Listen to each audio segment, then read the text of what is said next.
영화 집으로를 감동으로만 보셨다면 아니다, 이제는 말할 수 있다. 이처럼 훌륭한 소화변비 백서가 어디 있으랴. 시골 외할머니 집에 도착하자마자 그게 뭔데? 가방에서 준비된 식량을 꺼내는 사모. 자, 패스트푸드가 줄줄이 나오는데 이것이야말로 소화변비를 일으키는 원인 중에 최고봉이었으니 소화변비의 원인 첫 번째, 패스트푸드. 늦은 밤 밤이 무서워 화장실에 갈 엄두도 내지 못하고 결국 요강에 앉아서 볼일을 보는데 아이고, 힘주고 꽈도 나올 것은 나오지 않고 이 고통을 누가 알아주랴. 아이고, 이러니 변비가 생길 수밖에. 소화변비의 원인 두 번째, 배변 습관. 토끼가 토끼똥을 누는 건 당연지사. 한데 아이들이 토끼똥처럼 딱딱하고 동글동글하게 변을 보면 삐리리 변비 적신호가 울리는 것이다. 이때는 식습관을 바꾸면 절반은 해결한 셈인데 그럼 뭘 먹으라고? 변비기설 키워드는 바로 식이섬유. 식이섬유는 몸속 소화효소로 분해되지 않고 대장에서 물을 흡수하거나 부풀려져 변을 부드럽게 하고 부피를 증가시킨다. 그래서 변을 쉽게 보게 하고 변비를 예방하는데, 그렇다면 아이들이 한 끼에 섭취하는 식이섬유의 양은 얼마나 될까? 먼저 서구식 식단을 보자. 햄버거에 들어간 채소와 샐러드, 감자의 식이섬유량을 합해서 5g이 채 안 되고 콜라와 스프엔 아예 없다.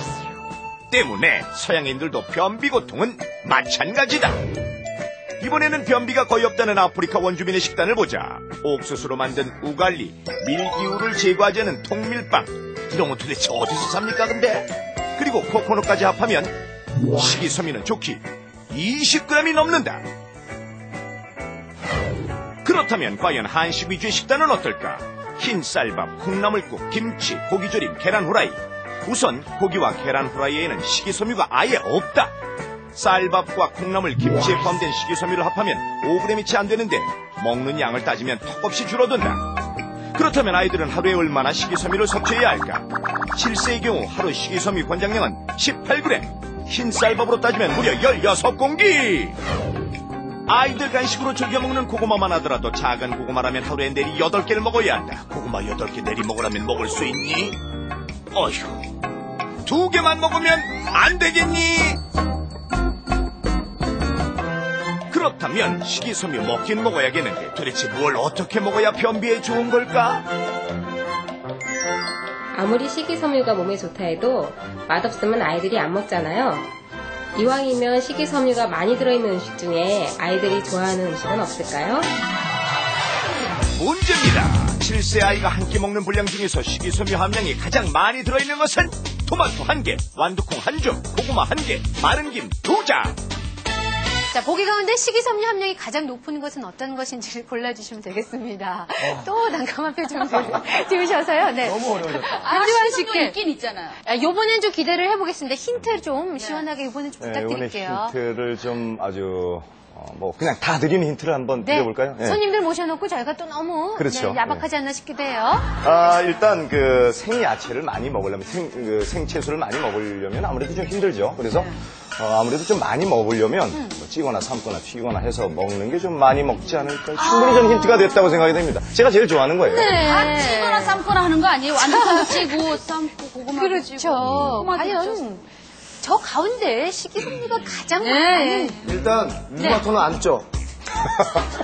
아니요, 또 익혀 먹기도 합니다. 익혀서 먹어야 습관이 요즘 그렇습니다. 저기 가면 그렇지. 네. 어렵다. 얘기하면 넘겨요. 그럴까요? 결정하셨습니까? 답판을 들어주세요. 자, 옥설이 씨하고 박수림 씨가 고구마를 선택하셨고요.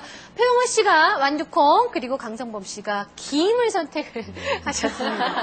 이번 정답은 확실히 고구마 맞습니다. 고구마. 토마토 같은 경우는 그 식이섬유보단 비타민 종류가 많아요.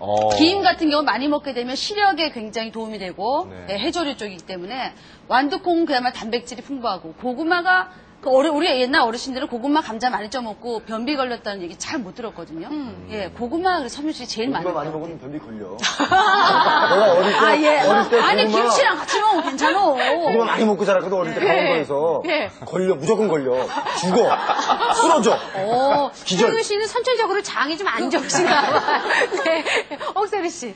3번일 거라는 확신이 있었어요. 확신. 네, 3번인데다가 또 힌트를 아까 뭐 쪄 먹고 삶아 먹고 튀겨도 먹는다고. 튀겨 고구마 먹죠. 튀김 있잖아요. 네, 그래서 저는 뭐 100% 플러스 알파 정답일 거라는 생각이 들어요. 네. 알겠습니다.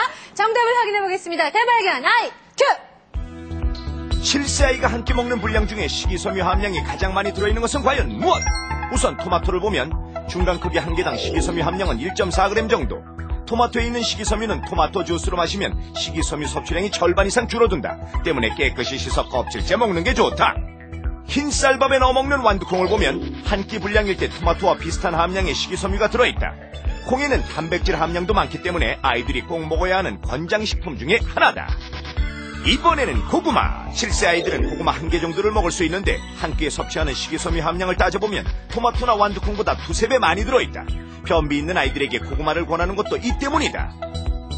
해조류에는 식이섬유가 많은데 한 끼 분량의 김에 들어있는 식이섬유 함량은 고구마의 반도 안 된다. 하지만 김의 경우 아이들이 가볍게 먹을 수 있기 때문에 끼니마다 꾸준히 챙겨 먹인다면 식이섬유를 섭취할 수 있다. 한 끼 먹는 분량 중에 식이섬유 함량이 가장 많은 것은 바로 고구마. 네, 정답은 3번 고구마였습니다. 옥세리 씨, 박수림 씨. 감사합니다. 특히 또 아셔야 될 게 식이섬유를 섭취할 때 물을 많이 마셔주지 않으면 변이 오히려 단단해질 수 있다고 합니다. 그리고 3일 이상 계속 먹어야 배변 효과가 있다고 하니까요. 이것도 명심을 하시기 바랍니다. 자, 이번에는요. 안지원 씨와 보기 친구들의 문제가 준비를 하고 있습니다. 아주 예쁘고 잘생긴 우리 보기 친구들 나와주세요. 어서오세요. 보기 친구들 있어요. 왕자님, 공주님. 예뻐요. 오늘 기대를 해도 좋을까요? 네. 자, 그러면 뭐 어떻게 인사 한번 해볼까요? 깜찍하게. 차렷, 경례. 안녕하세요. 문제를 주시죠. 네, 오늘 그 안지환과 보기 친구들 문제를 드리고요. 보기는 보기 친구들이 드리도록 하겠습니다. 문제 드리겠습니다. 아이들의 튼튼한 장 건강을 위해서 가장 효과적인 운동은 무엇일까요? 자, 먼저 보기 친구들 1번 우리 이쁜 지원이. 저는 1번 지원입니다. 걷기, 모두 운동 기본이신 거 아시죠? 네. 하루에